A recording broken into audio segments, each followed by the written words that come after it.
Welcome back. With the month of June approaching, gaming news is steadily picking up as we approach that usual time of E3 where we'd have multiple announcements from different developers coming out. Of course, E3 being canceled this year, everybody seems to be doing their own little announcements. And there, of course, is the Summer Game Fest that is coming about as well. So things are picking up. Today, I wanted to discuss with you all the recent Scarlet and Violet Pokemon trailer that we got, just go over that briefly, as well as Sony's state of play and the information we got on upcoming releases in that particular showcase. Just wanted to go over some of those, give my thoughts on those, some of those titles that I might be a little bit more high on, pick over the interesting topics, give us some release dates there, just encompass that all, just a brief little overview of that. I wanted to do that. But first, if you're new here to Would You Gaming, make sure you give us a like and follow on one of our social platforms. We are on Twitter, Instagram, YouTube, and TikTok. May expand to other platforms sometime in the future. We are trying to do more here on the channel as time permits, of course, with our lives and our regular 9 to 5 as well.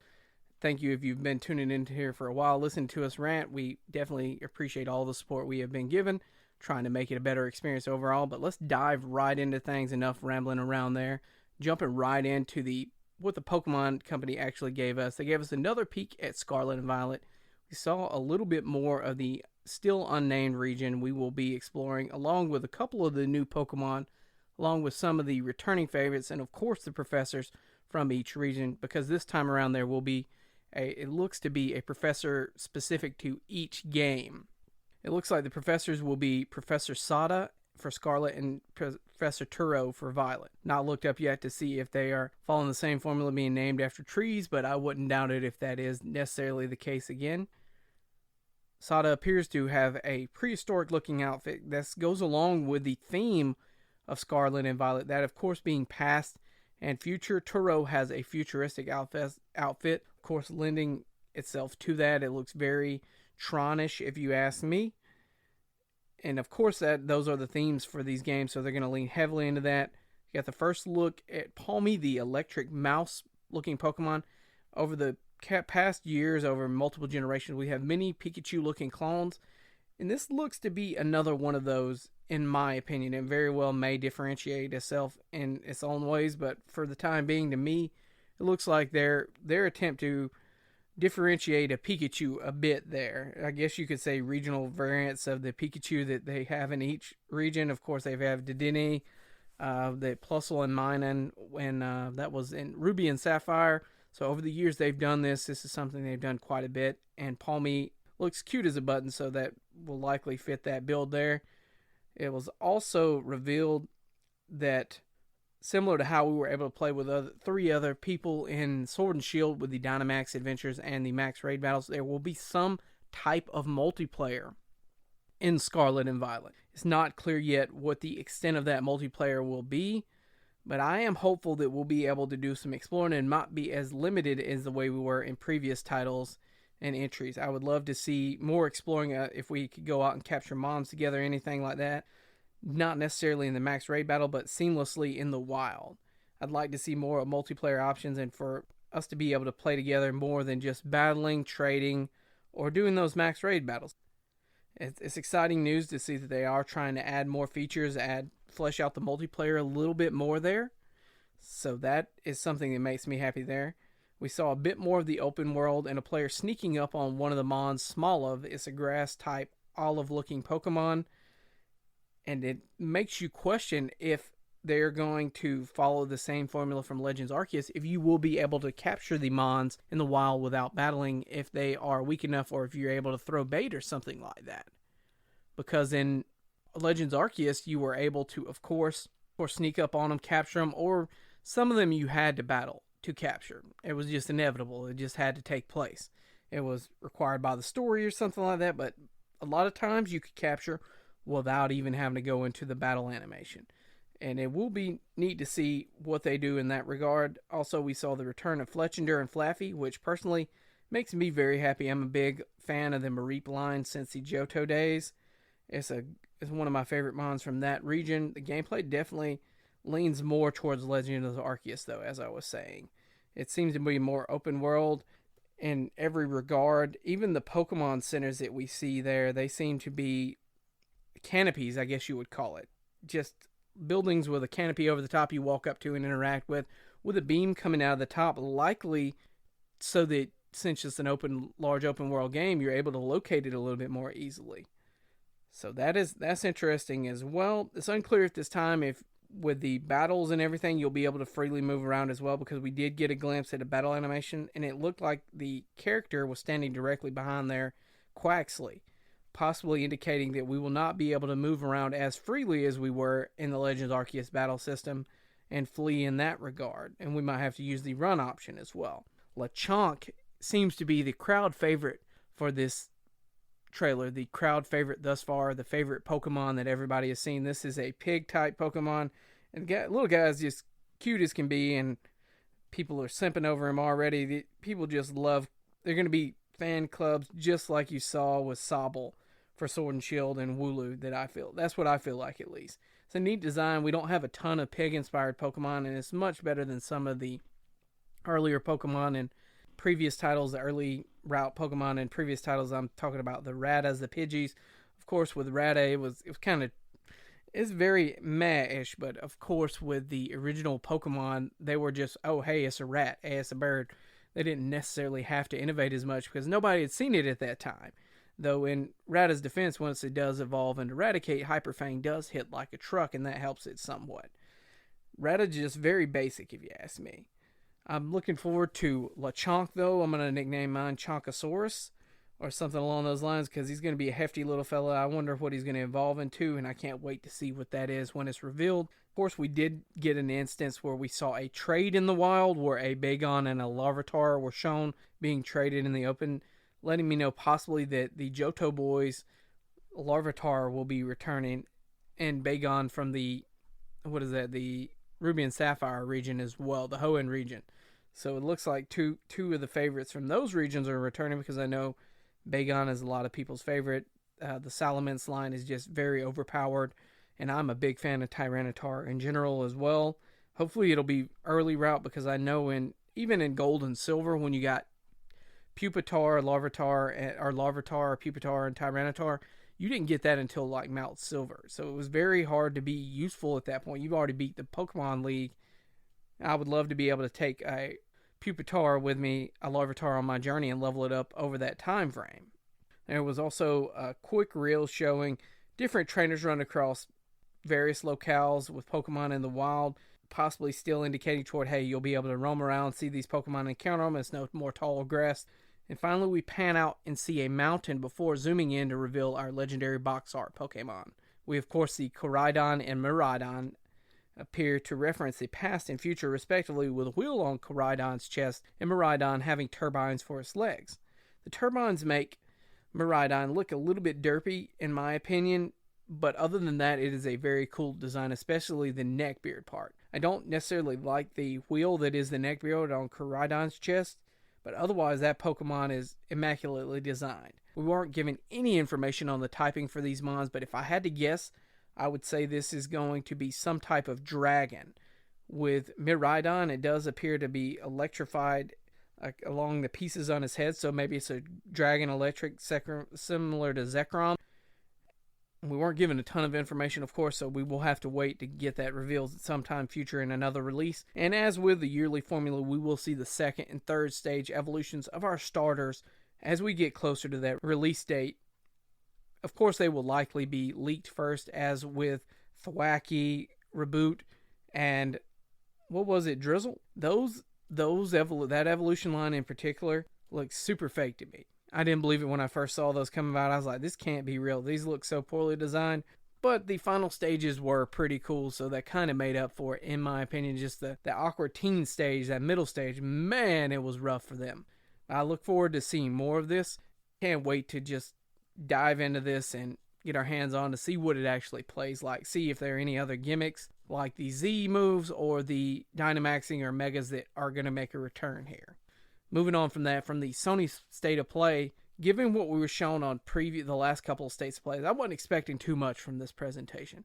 And boy, was I happy by the time that it wrapped. Lovers of horror games in particular have a lot to appreciate in this State of Play, starting with Resident Evil 4, which has long been anticipated to be getting a remastered after the successful remastering of the first three, it was kind of a given that Capcom was going to continue along this path, because it does take a little bit of money to produce these, but I think they're using the new RE engine, and they have those assets in there that they can continually repurpose and reuse, cutting development cost a bit, so they're going to make a lot of money on these. And that is going to come out in March 24th of 2023. And it was more of a cinematic trailer than anything we saw.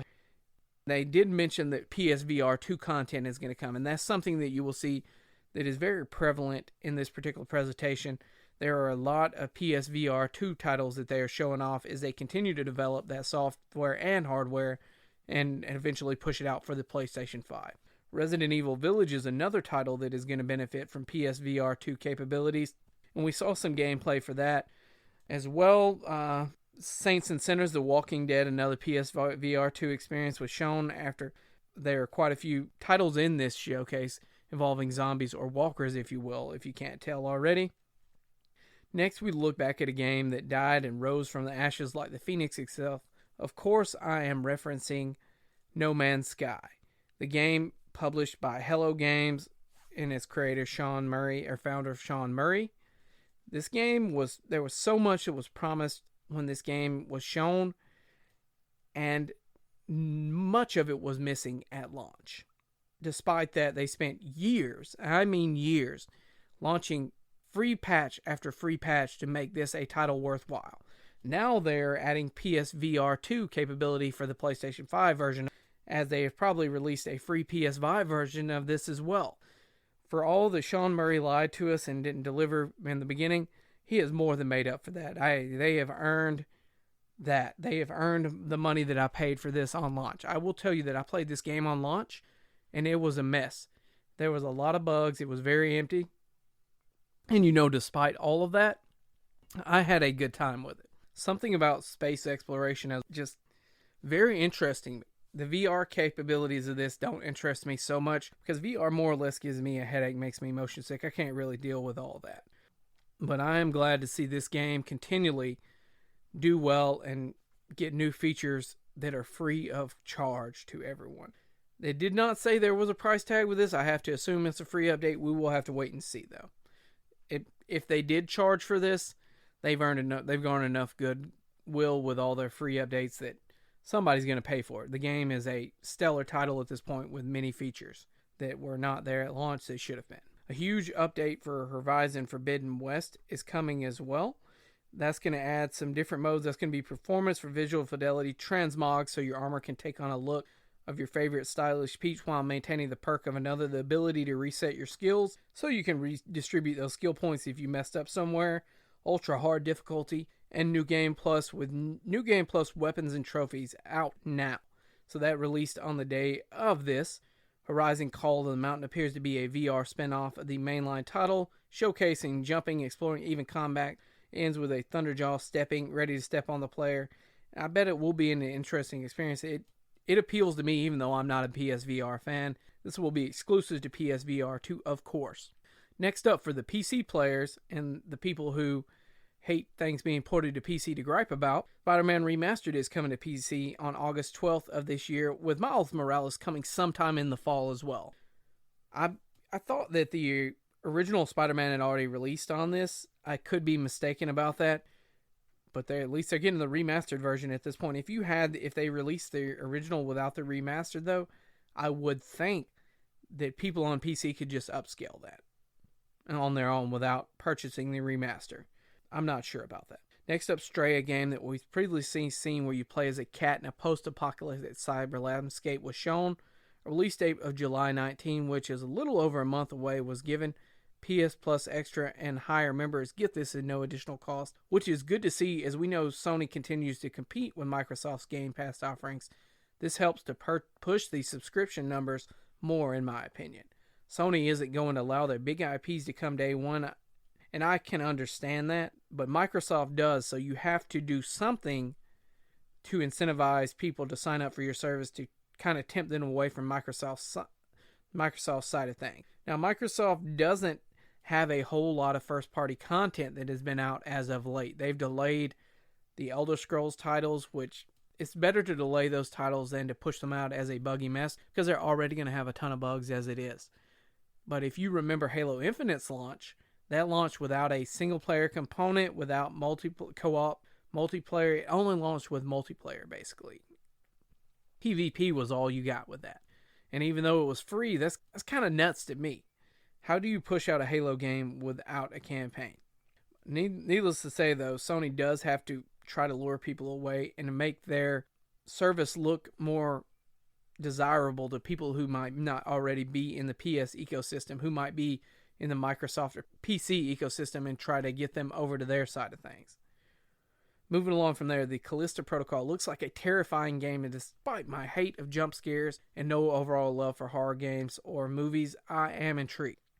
This title is being developed by Striking Distance Studios, which was founded by Glenn Schofield, who previously co-created Dead Space, a game that I love despite my hate of jump scares, so it's no wonder that it got my attention.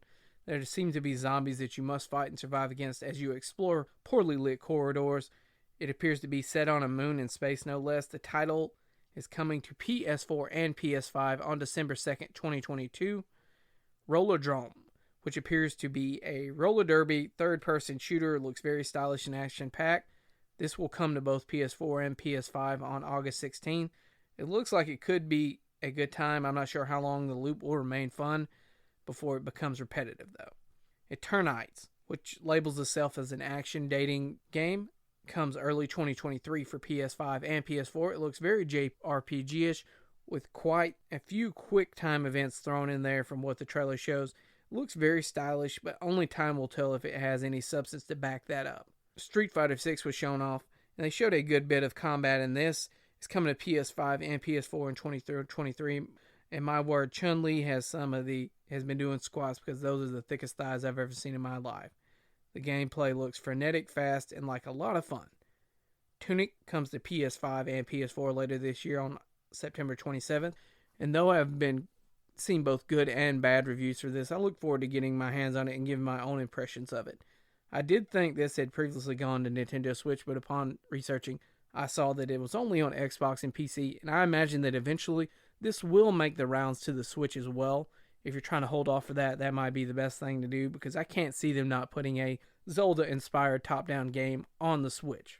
Seasons, A Letter to the Future, seems to be a very stylish, story-driven game where you ride around on a bicycle and document a journey. Shows you visiting different locations, noting your journal, and even recording sound. It doesn't seem like my cup of tea, but it's going to be someone's without a doubt. The art is quite beautiful in this. This comes out autumn of 2022, and even though it's not my cup of tea, I can admit that it looks like a beautiful game, no less. Finally, the big announcements of the State of Play. I don't know about you, but I was expecting to hear something about God of War Ragnarok, maybe get a solid release date for that. But that didn't happen. Of course, the game we did get some more information on was Final Fantasy XVI. We saw summons, war, and some of the combat. To me, this looks more like a Devil May Cry title than any Final Fantasy game that I've ever played. That isn't a bad thing, as the combat looks fast and entertaining. Shiva, Ifrit, Bahamut, Odin, and a couple others were shown as well. I'm hopeful that we will be able to utilize some of these summons. Bahamut being my personal favorite, I look forward to trying to get in there and seeing what combat options are available with that.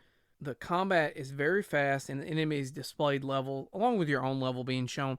Some of what I can only assume are the boss fights are much more close up and remind me a bit of fights within God of War, or even some Souls fights as well.